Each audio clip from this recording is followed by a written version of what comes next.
Hi, I'm Dr. Gwen, and my channel is all about creating content that empowers the neurodiverse community.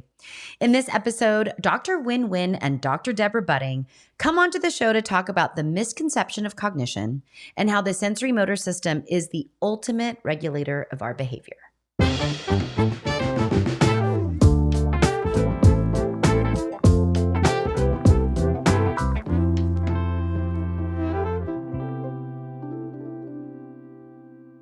Welcome to the show, everyone. I have the distinct pleasure of welcoming Dr. Deborah Budding back to the show. Hi, Deb. Hi. And Dr. Nguyen. I'm back. Yeah, Deb's back. And Dr. Nguyen, who is an occupational therapist extraordinaire, is what I'll say. I just said to them off camera and when we weren't taping that I wanted to hop on Nguyen's zip line that's behind her. But that's, beside the point. I've got you two lovely ladies here today to talk about the intersectionality, a fancy way of saying how these two things interact, sensory motor functioning and cognitive functioning. Why are we talking about this? I mean, I think from my perspective, the idea of what makes someone smart is a farce. Yeah. It's a complete farce.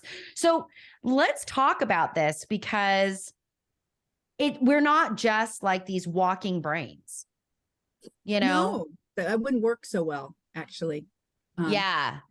So, I don't know who wants to start, but let's just start there. Let's define sensory motor functioning first. Let's do that. Nguyen, I'll let you do that. Actually, if you want to just kind of give us a little primer on what do we mean when we say sensory motor functioning? Okay, so I like to use an iPhone analogy, thanks to my dear husband, who is my live-in full-time tech support. As I share my work with him when we first met, and he's like, I have the perfect analogy for you. So imagine your children, or imagine all of us, we are walking iPhones. So Androids, fans out there, you can imagine this walking Androids. Now, if we sleep well at night, sleep-wake cycle, if our digestive system, we eat well, we don't have constipation, we don't have bloatedness, hopefully we can have a good night of sleep. A lot of our students, our children, sleep-wake cycle, digestive issues are the pillars of health. So those are the first thing we want to address first. Now, if we wake up hopefully with our battery fully charged throughout the day, we interact with people, we work, we play, all of that, we naturally drain our battery. Many times what we don't realize is that when we leave a lot of background apps running, our battery drain quicker. So my job as an OT, I like to believe is that my job is to identify what are those background apps? What are those invisible disadvantages that our children are lugging, that they carry it throughout their day, that drain the battery so much quicker that they tend to get into the red zone. And when you're in the red zone, when you're low on battery, you tend to fight or flight. Or what happened is that you tend to be very selective, which can be perceived as being lazy, right? Because you I don't have that much energy left. I don't want to do that. I don't want to have to go wash my hair, clipping my nails. All of that is just too much work. I'm tired. And I'm sorry, I don't want to go to dinner with our family. It's not because I don't love my family. I'm just drained. I just want to curl up in my bed. I just want to watch my show. So that is kind of like a sign of when your battery is running low. So imagine how that also affects cognitively, right? When you're tired, last thing you want is to learn or do something that's hard. So what are those background apps that I'm looking at? First of all, we look at the 5 senses. We all know hearing. So a lot of the time, our children have a heart, they can be sensitive to loud, unexpected noise. You have children who cover their ears, who react to maybe motorcycle running down the street that's too loud. And then another thing we look at is not only the sensitivity to unexpected loud noise, but what are their ability to filter out background noises. Many of our children, background noises are like foreground noises. And that's why I get there are some red flags that if they hum a lot, if they sing a lot, or they do a lot of self-talking, or what's very common is they like to have music on when they, or TV on in the background when they're studying. And parents are like so confused, like, how can you concentrate with TV and all that sound on? But the truth is sometimes constant sound help drown out noises. Or you get children where, stop talking, I can't watch my TV. That's because they can't do the background and foreground noise. The next thing we look at is, for example, the sense of touch, which a lot of us take for granted, but massages may feel good for a lot of us. It can be horrifying for a lot of our students. Sudden, unexpected touch. Sometimes you get students who just cannot give hugs readily. They'll turn their back, or they'll do a side hug, or worst case, you see children hiding behind you. I've had kids who hide under the table or refuse to leave the room when grandma and grandpa come. And sometimes grandma and grandpas don't know, squeeze their cheek and just hug them unexpectedly. So imagine that, how much that can drain your battery. And then other things is clothing, tags, nail cutting, hair washing, washing your face, water running down your face, toothbrushing. Imagine that draining yourself throughout the day. We also look at three other things that I look at, three other senses that we don't know.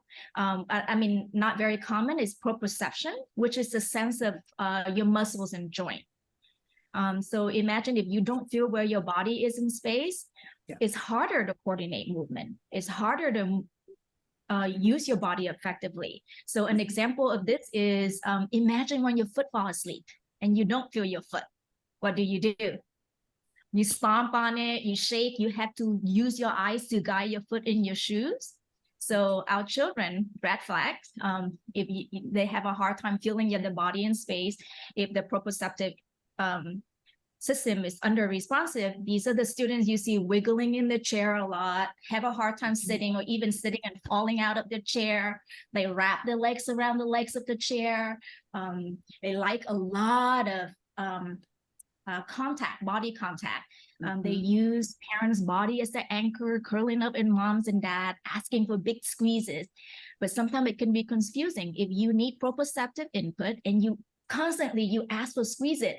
But if you're sensitive to touch and other people squeeze you unexpectedly, you can get a big reaction from our children, a huge meltdown. And it can create a lot of confusion for people. I also look at another sense is vestibular, which is your inner ear, is a sense of balance and gravity. These are the students, for example, when they're young and you try to change the diaper and you lift the bottom up, you change the gravity, the center of gravity, and the child can cry. These are students who can avoid getting on the swing. When the feet leave the ground, they get very scared. Also the balance. Imagine throughout your days and your sense of balance is not on autopilot. You have to work hard to balance yourself. Again, that drains your battery. Another thing we look at is interoception, which is the internal feelings of your body. Very important. Oh my gosh. People forget about that so much. Yeah, when you're hungry, the ability to know when you need to use the restroom. These are the students where, hey guys, it's time to go to Disneyland. You got to use the restroom. No, I don't need to go. And then you get on the freeway, 405, and there's traffic. I have to go. Because they don't feel the need to go, or they don't feel hunger until they're really, really hungry. And by then, it's already in the rest zone. What else am I missing out? What other senses? Pretty much really looking at all those senses. Now, another thing that affect our children a lot is their ability to coordinate, to move the body. Are they on autopilot or not? And one way to help conserve battery is to help motor movement to be on automatic, creating automaticity with movement. Oh, I'm leaving out a huge important, which is actually what I am inspired a lot to do in my practice, is vision. Is an area that is often overlooked by clinicians. Parents always come and tell me, oh yeah, we take my kids to the pediatrician every year. Yeah, but they have 20/20 vision, it's fine, right? Yeah, 20/20 vision is fine. Well, 20/20 vision is only one part of your visual system. which is your eyesight. Can you see something or not? Can you see a letter? Can you see a number? Can you see a shape? Yes, you can, but do you see two of them? We don't know. Do we ever ask our children, do you see two of something? Or is it blurry? Or is it maybe look like upside down or right side up or tilted on the side? We don't know that. And visual having, so some of the red flags for me, if students come to me and they walk on the toes, they toe walker, usually that's a red flag for depth perception. They have a hard time jumping. They are 5 years old and they can't jump.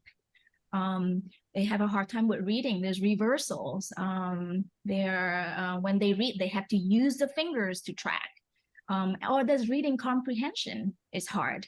Anytime I have a student with reading comprehension, it goes hand in hand with their ability to visualize. If you and also visual tracking. Yeah. Mhm. Yeah. So visual tracking. So vision has also two parts. Like, you know how auditory is foreground, background? Vision, there is focal vision. Another word is central vision. That's very common. Another one is peripheral vision or ambient vision. Central vision is responsible for the what, for identification. What letter, what number, what shape, who's that person, who's, so it's the what. Now, a lot of the time, our children have a hard time with peripheral vision, which is responsible for the where. Where am I in space? Where does my body begins and where does the world, where does my body end and where does the world begin? Where is my relationship to objects and people? Now, I find that a lot of my students who are sensitive to touch, to sound, poor body awareness, they tend to have more limited peripheral vision. Because what happened is, imagine as a young age, the world is threatening to you, like sound, touch, movement, all those things are hard. Our children they learn to make the world smaller so they could manage it better. And that's why when I get a lot of the students that come to me, they prefer things that are in front of them, video games, drawing, block building. Usually very little interest with sport, team sport. Very little interest with pretty much team sport. It's like my kids just won't play on team, won't play sports. And what it is you lack that peripheral vision, and that gives you awareness of your surrounding. And so as you're making your world smaller, if you could manage it better, you get really good at things that are in front of you. And then you lack that awareness of your surrounding, making throughout the day, there's more unpredictability, more surprises. So imagine if you lack that awareness of your surrounding and you're sensitive to sound and you're sensitive to touch, then you can't predict where those things are coming from. So throughout the day, it's like sudden bump, sudden sound. And so there's more overreaction throughout the day. And when there's more overreactions, again, it's draining. Every time that happens, it drains that battery. So I hope that answer. Maybe Deb, take it from here. Well, and Deb, like, I'm wondering if you can connect this, like, so Nguyen's like just kind of beautifully described the sensory system. Mm-hmm. How do we, and sensory processing, and how the brain is understanding the signals, right? Yeah. Right. How does this relate to cognition? So one of the things that Gwen and I both talk about on cases is that, within all of these sensory areas, there's sort of an undershooting or overshooting, right? And so the brain is deeply connected in terms of making things automatic. And so brain structures like the basal ganglia, the cerebellum, help with regulating what things are chosen for attention, and how things become more automatic, and how we develop sort of internal models and expectations for things. And so the fewer internal models you have, the more you're going to be sort of surprised by things that happen, and the harder time you're going to have adjusting to perturbations that happen. And so, and for example, like with visual tracking, with all of these systems are physical symptoms, but they're also brain connected as well, right? So, for example, with vision, I happen to know a vision neuroscientist, and one of the things we were talking about recently is how so much progress has been made in terms of the front of the eye, but the back of the eye, the retina, is the most connected to the brain, and that's where we still have so much difficulty in finding solutions for medical problems like macular degeneration and things like that. And so part of what the brain does is helps to drive frontal eye fields, to help eye movements. A neuropsychologist I knew who's since passed, her name was Maureen Dennis. She's wonderful, very well-known person, knew a lot about the cerebellum. And one of the things she would talk about is how there is no such thing as a non-motor task. Mm-hmm. Because everything is motor, everything is movement. And so you're either moving or you're in the process of initiating a movement or planning a movement or thinking about a movement. So, and literally blinking your eyes, that's motor. Talking is motor, moving your hands is motor. So our whole system is really built from the ground up. And, there's the famous saying that the brain evolved for the purpose of movement, not for thinking.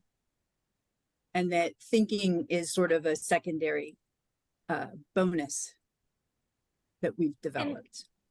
Can I share my visual deficit and how that actually affect cognition as well? Yeah. So I didn't know this about myself until I became an OT and until I met Dr. Melvin Kaplan, who has opened my eyes, my world, the whole world of vision, and helped me realize how important that piece is in working with our children.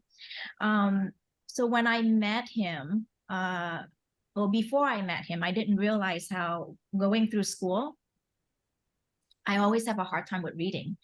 Reading maybe more than a page, like 2 pages. After 2 to 3 pages, I would fall asleep. And I read very slow. It's like I have to read the paragraph over and over again to get it. But once I get it, I don't forget.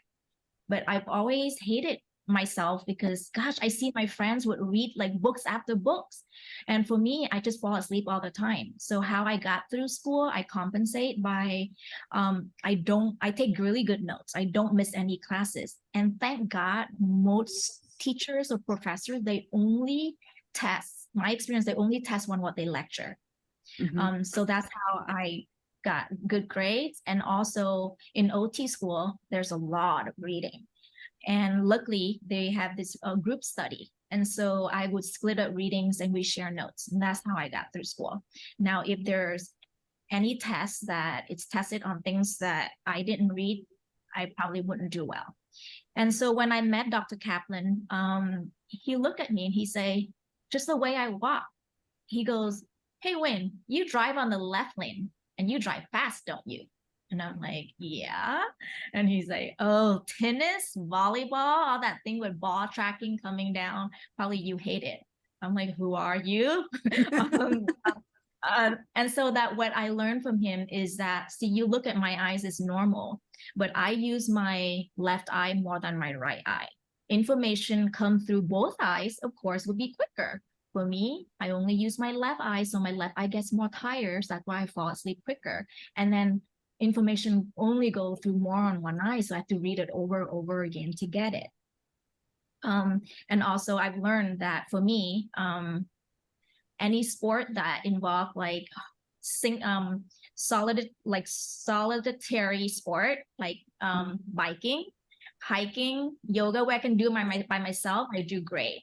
Anything that looking at the ball, tracking the ball coming, my depth perception is off. Because imagine if you close one eye, right? And it's a test that you can do for yourself. You can put your finger against a wall, like a blank wall, and you close one eye and you look at it, and then you open it with both eyes, the depth is off. You could see that. And so that was when I really, oh my gosh, all the children that I work with, I would say 90% of the students that come to me have visual deficits that's not recognized or identified. I mean, I think that, this is like where we want to really just kind of pay attention, right? It's like it's not corrupted, but there's interference, right? So on one hand, when you're talking about registration, right, you're talking about the signals that are coming into the brain, those are impacted in some way. But what does get in there, you can think about, you can reason with, right? And then you've got this output system, this motor system, right? And I think, Deb, I mean, when you said, the brain it was created for movement, not for thinking necessarily. I mean, I think I paraphrase that in a way, but yeah, this idea that so much of our life, work products are motor output, right? Whether they're talking, whether they're writing, whether they're filling out a form, whether I'm finishing a task, I'm creating a product, but that's all through my motor system. right. So how often then do we underestimate our clients, our students, because they're being measured by, we're assuming that the input, the registration was good, and we're assuming that the output is intact, right? So now when I think about my non-speakers, I think about my dyspraxic clients, right? Or my clients that struggle with purposeful motor movement. And the assumption then is that they're not competent. Right. And they're Or not, there's no trying. one inside, right? They're not trying. It's like the moral diagnoses. They're lazy, they're unmotivated, they don't care. And I think worst of all, when my non-speakers, a lot of times, because usually they have motor issues, right? Where people are like, oh, they can't be a part of their life. So now Right. we don't include them.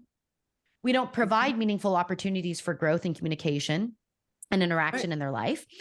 And that gets iterated year after year after year. And we wonder why now we're anxious, or we wonder why we're depressed, or we wonder why our world is very small and we have no efficacy to leave our homes, right? Like this to me, like as you guys are talking about it, cognition is housed in this very complex system. Yeah. Cognition is not separate. We are embodied. Yeah. And we're embodied, and we also are embedded within a larger culture. And cultures differ tremendously. So whatever culture we're in is also embedded in other cultures, and are those majority cultures or not? And so it's actually very complicated, and having to filter out things is something that we take for granted, that it's typically expected that we habituate to things that our brains perceive as not important, right? And one of the things that's come out in research repeatedly, for example, with auditory material, is that most autistic people have the way their brains process auditory information is they don't habituate. And so this idea that you do repeated exposure of stimuli to make somebody habituate is essentially torture, because their brain is not going to habituate to it. So when we don't understand differences in processing, and we have expectations based on, again, I don't know exactly where all these ideas of normal come from, other than, patriarchy. It's really damaging for people. And also leads to this idea of that when, and I've stolen it from her and used it with people, of the iPhone battery, is that if the more you're having to do things deliberately, that expends energy. Yeah. And when you make something automatic, it's easier to just do it without thinking. And so it takes up less energy. So, and the example I used to give for people was, learning to drive. In the beginning, you have to think about everything. And then once you're familiar with it and it's automatic, you become so automatic with it that sometimes you can miss a turnoff. It's not the way you usually go home.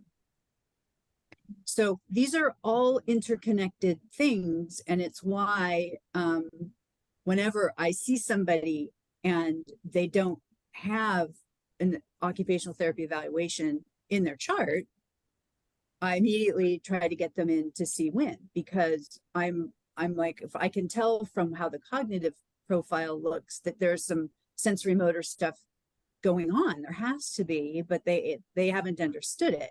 And so they're looking, a lot of times the families and the schools, etc., are looking at things through a purely cognitive lens and are puzzled about, why is this student not paying attention? Why is this student being aggressive, etc.? And they're not thinking about it in terms of an arousal perspective and kind of overwhelmed perspective. Deb, I mean, and I'm going to put a little caveat on the OT eval, because I don't think all OTs are created. It's just not any OT.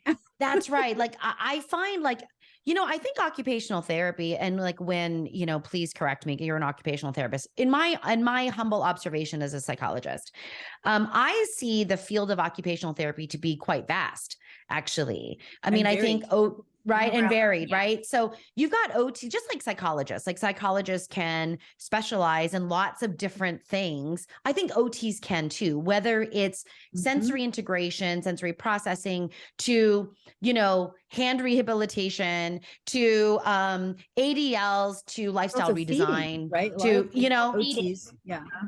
Right. There's all these, what we're really talking about is really how the neurologically, so this is not a choice. I'm just going to say, this is the way the brain has been wired. Okay. So we don't have a won't situation. We have a can't situation initially. This is about how this brain is taking in and understanding the information and how it can do something with it, process it, and demonstrate demonstrate it. And I'm not even saying demonstrate that it understands it, because I can't tell you how many clients I have that completely understand it. And by the way, understand it way better than me. Our IQ points way out of my range, but they cannot show you in the traditional expected ways. And what happens really quickly are these quick judgments about the value or the worth or the meaning. The meaning. Yeah. I have seen so many people just deeply misunderstood because of trouble with output, which becomes a psychological problem. That's what happens. And, and Deb, as psychologist, and I'm biased, this is where I live. It's like, if you don't have emotional regulation and comfort within yourself, nothing else matters. It doesn't matter what grade you got in algebra, or the fact that we're, sorting pom-poms in a corner, which would drive me nuts as well too. Please don't sort pom-poms, people. Okay, whatever. Sorry. That's a recent example. I was like, unless I can tell you were at an IEP recently. I was so upset. I was like, stop with the pom-pom sorting, unless you can give me a dang good reason why we're pom-pom sorting at 22. But it's like meaning. It needs to be meaningful to the person. But I do think we need to understand what cognition truly is. And this is why we're having this conversation. When I can see words about to come out of your mouth. Do you have When's like, I've got thoughts. Like, I want to give you an opportunity, because, Deb and I could just go back and forth on this situation. But what are your thoughts, Gwen? Yeah. So I'm thinking, occupational therapy is that huge umbrella term. And Deborah just talked about IEP. OT doesn't use executive functioning. And it's so strange to me. A lot of psychologists use the term executive functioning skills, and they write a goal for executive functioning skills without understanding what is truly affecting executive functioning skills. SensoryMotor. Yes, that's different. And to me, when I write an executive functioning goals, there are sub goals as well. You can say, so to me, executive functioning skills, what are things that can affect it? If you have poor body awareness and you can't coordinate movement, it's hard to perform any movement task, period. Right. If you have visual spatial awareness, you can't locate or identify figure ground issues where you can't see, you can't identify things from competing backgrounds and you can't gather your equipment, you can't gather your materials, that's executive functioning skills. But then we need to write our goals on visual perception skills in order to support executive functioning skills. You're going to need a goal on motor coordination, improving automaticity in order to improve executive functioning skill. And then another area we don't look at is our children's ability to visualize. If you can't visualize what's being asked, yes, that will affect your functioning skills. And so we need to check what is your visual processing like. And that's why I often refer to a developmental optometrist, not a regular optometrist. And then another thing is our children have very poor concept of time.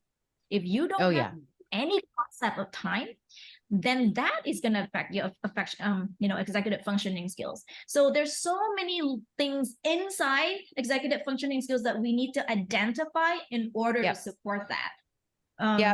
Yep. I'm even going to go to and add arousal.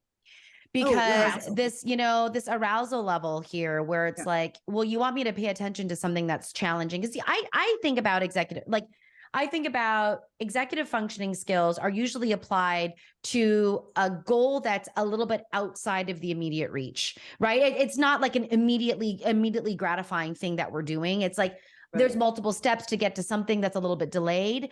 It's like, if I don't have a good sense of interoception, and I just had Dr. Valasek on just to talk about interoception just recently, but this idea of like, how do I even keep myself in that green arousal level to even pay attention to this? By the way, if it's not meaningful to me, the whole cart's going to spill. I mean, like it's not going to happen. Well, right. and this is also where, and I'm rather political, but this is also where so much of what's considered normative has to do with performing capitalism. And what we're being asked to do is how relevant is this really to an individual person? And if it's not relevant to them, it's going to be harder for most of us to do, right? And so one of the areas of disability that gets tricky is figuring out, disability is real, obviously, right? But to what degree are people not considered disabled because they're not performing the capitalistic tasks that they're expected to perform? And so this is obvious, malingering or willful or whatever, right? And so to me, it's also important when you're looking at like IEP goals and things is to be including the student in it, right? Because a lot of times nobody thinks to ask the person, what would you like to be doing? Right? Like, what do you want? Have you been offered an opportunity to put your input in? Or is this all the adults around you in their attempts to help and scaffold you kind of gaslight you about your experience? Well, and I think sensory is real. You can't get around it. So if you start with sensory motor and you build up from that, then you get to include the person. And to the extent they have difficulty with some sensory awareness issues, like with proprioception, etc., that's a place that you can work with their consent. Yeah, consent is, and consent and Ascent is like huge, in regards to planning. Absolutely. And, as I'm working my specialty is really working with adolescents and preparing them to be agents, right, in their own life as adults. And it boggles my mind when I'm like, this person has never had input in their post-secondary goals. Right? Like, how did you collect that information? Oh, you did a career interest survey online. And it ended up that you're recommending them to be a pastor and a manicurist. I mean, I don't know. They have smell sensitivities and they've never spoken about God. So I'm not really sure where that is, but here we go. But you know what I'm saying? That's what the data say. That's the data. The career I'm about to throw career inventories out the window, but that's that's another day episode. That's another episode. I'm not saying that they're not great for some. They're just not really great for our population. They don't give us really good, valuable information. But this idea of, I mean, I think if you're listening to this in the audience and you're like, wait a minute, what should I be thinking about? And it's like, you've heard it on the show before. We've talked about top down thinking first, bottom up, information, how I feel in my body, arousal, nervous system, that this is what we're talking about, that these two systems are highly, highly integrated. They cannot be separated. No. So the OT in a school setting, if you're just getting scissor cutting and printing, I would highly recommend that we look at sensory processing as a starting point. And Nguyen, I love how you brought up these kind of ideas of like executive functioning. Well, how about their body awareness and their visual spatial awareness and their motor coordination? That's executive function. That's why Flores and I wrote the Flores Shaw. That's why we wrote the chapter we did on executive function, because it was so frustrating to see people being taught about executive function as a purely cognitive concept and just top down. Yeah, it's not. But you know, the problem, Deb, is it's not getting translated into practice. Like I'm not seeing this practice at the school. I was just in an IEP, a different IEP than pom-poms. And I asked the OT on site, I said, we have been chasing emotional regulation for 14 years. What is the student's interoception ability? And he looked at me like, what? I said, how is his interoception? He did not know what that was. And I think that, you know, the idea of state awareness, I'll just call it state awareness. It's not only just I'm hungry, I have to pee, but it's also my feelings that inevitably get a cognitive assignment of a label. Beating faster, my hands right. My heart, I'm tense. This part of my body is tense. I feel sick to my stomach. Like these are the things that if we don't have those signals, there is no self-management until it's too late.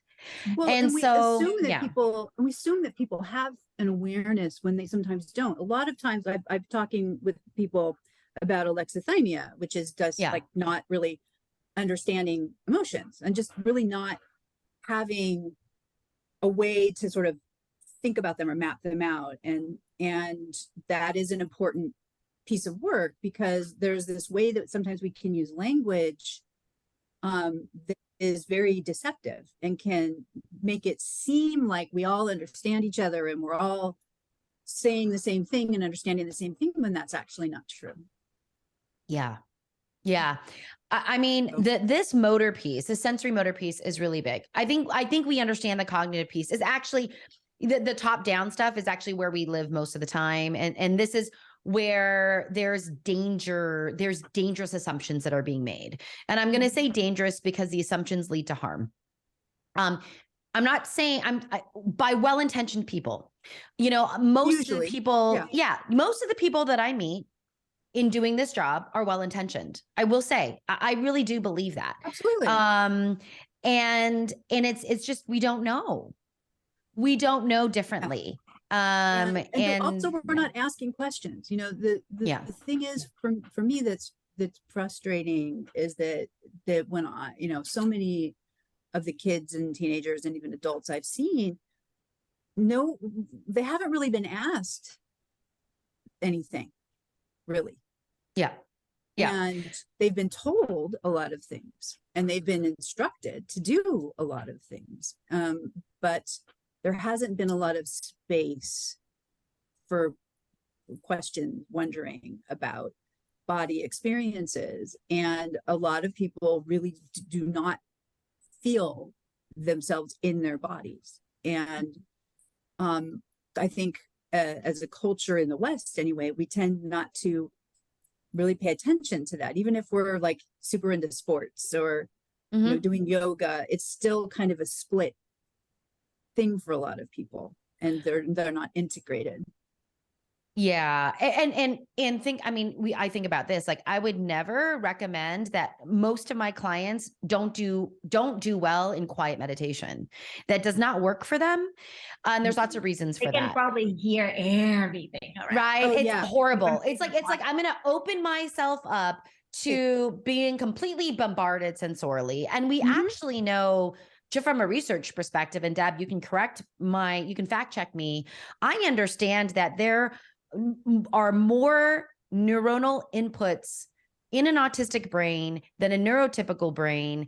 And just because like there wasn't as much pruning that happened earlier on. So now we've got just kind of like we're drinking from a fire hose, you know, if we don't know kind of how to manage the flow of that. And so it can be overwhelming. Like I never recommend quiet meditation. I do recommend other types of meditation, but it's usually busy meditation. You know, it's like I'm coloring, walking, I'm walking. Yeah, or like you know, doing something. it's that type of stuff. But you know, Nguyen, I know. Okay, so Nguyen is, for those of you who don't know, Nguyen is super busy. So Nguyen is like, wait, I don't know if I want more attention on me. And but Nguyen, if are there, please don't call me. Please don't call me. Nguyen, are there good sources of information to educate people about sensory functioning? Like, can you, I know I'm putting you on the spot, and you can always think about it. And I can always put it in the show notes. You can add it to the show notes later. Yeah. Yeah. But I think that would also be helpful too, Nguyen. And I think I'm definitely, I can share the information with you, some of the resources that I have helped me through my career, especially, you know, when it comes to vision. My favorite book is by Dr. Melvin Kaplan, Seeing Through New Eyes. Love that book. But I think more so I want to take advantage of the little time that I have left. This is for parents with younger children. If your kids can't sit and have dinner with you and they move around, they fidget a lot, please don't get upset at them because you have to see that your chair, the chair that we have at home, are too big for our kids. And if your children have a hard time feeling the body in space and their feet are dangling, they can't sit still and eat because they worry about falling. They're going to worry, like they're not grounded. So please put something under their feet so that they can feel stable, or teach them to cross their legs. I'm 5 feet. I go to restaurants, I cross my legs, so tuck my legs under because otherwise my feet are dangling. Therapists in school, please, if you're going to work on writing, cutting, support the body. Yeah. Make sure. How can you do any of that with no core strength?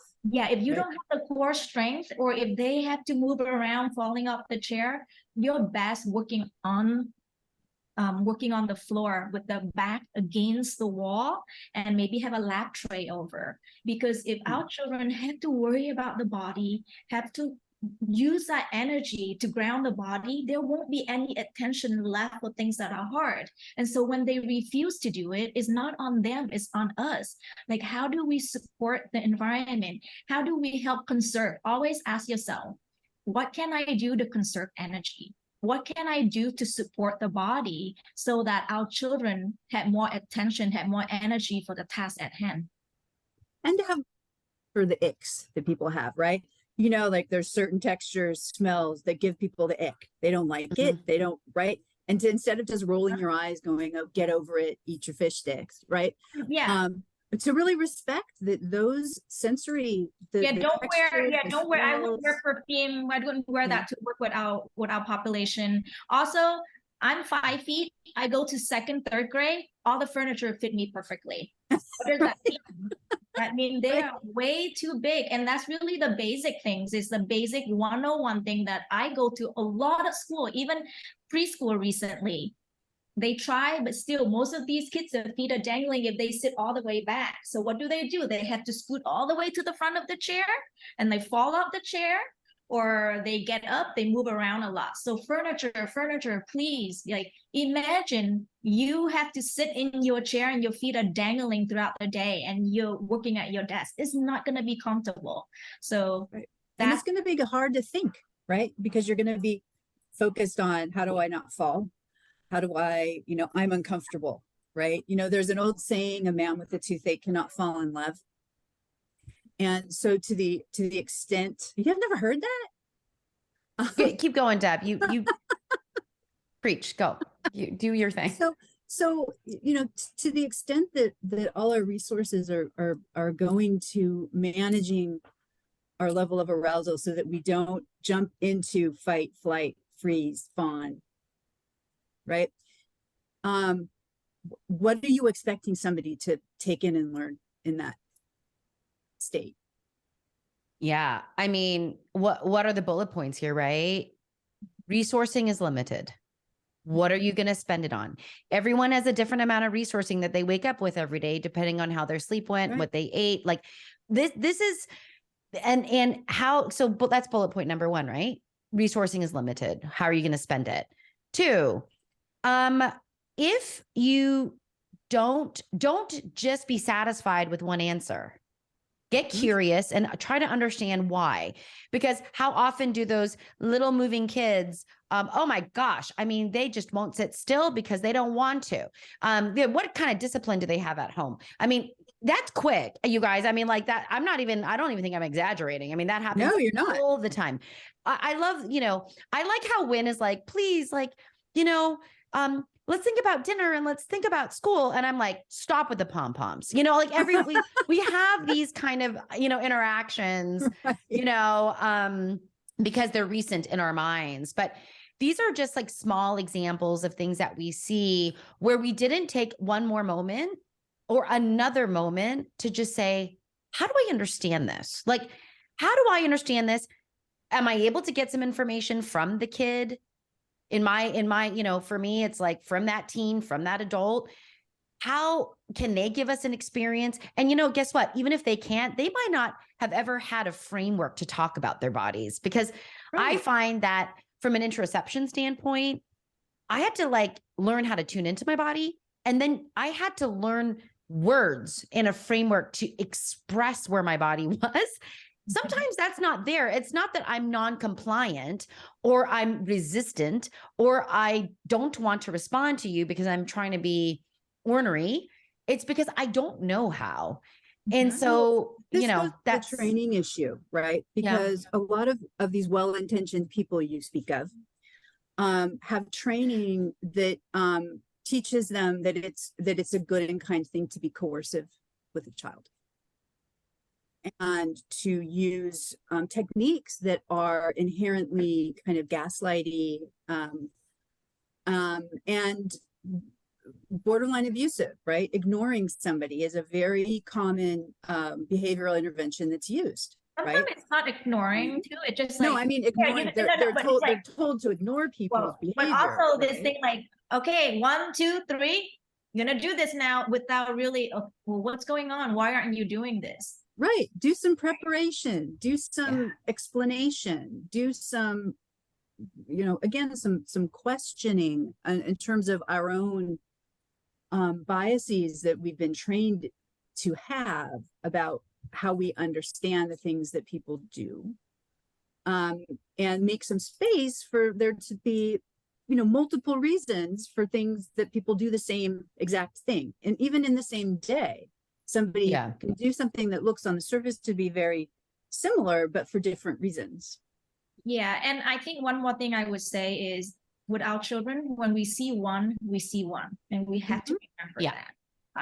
All my students, I start with a blank piece of paper and I take notes, explore. I feel like part of an OT were no different than being a detective. Really trying to tease out what is causing, why isn't our student doing this? Why is he crying? And also, why is it important to us for them to do this thing too? Again, because it's a relational field, and totally. And the way that we manage, children and disabled people often is very dehumanizing and leaves ourselves out of the equation. And in whatever your theoretical model is, if you're operating from a relational perspective, it's going to just be more effective.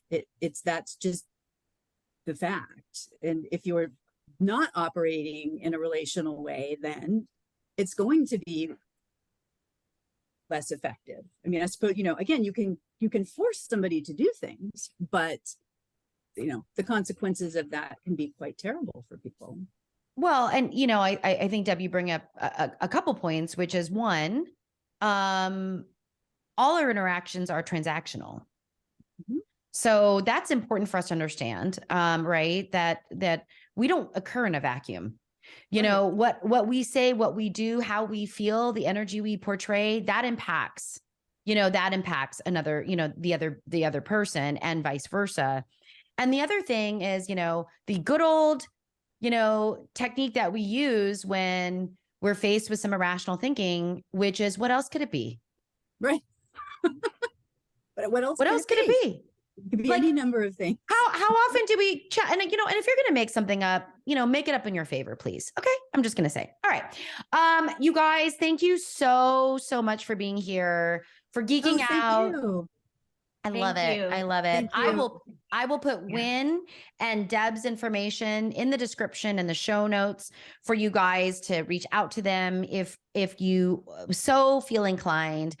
But thank you for being here. And if you've made it to the end of this episode, bravo you. Good sustained You're attention. hardcore. Your arousal was good. All right. We'll talk to you guys later. Thanks, everyone.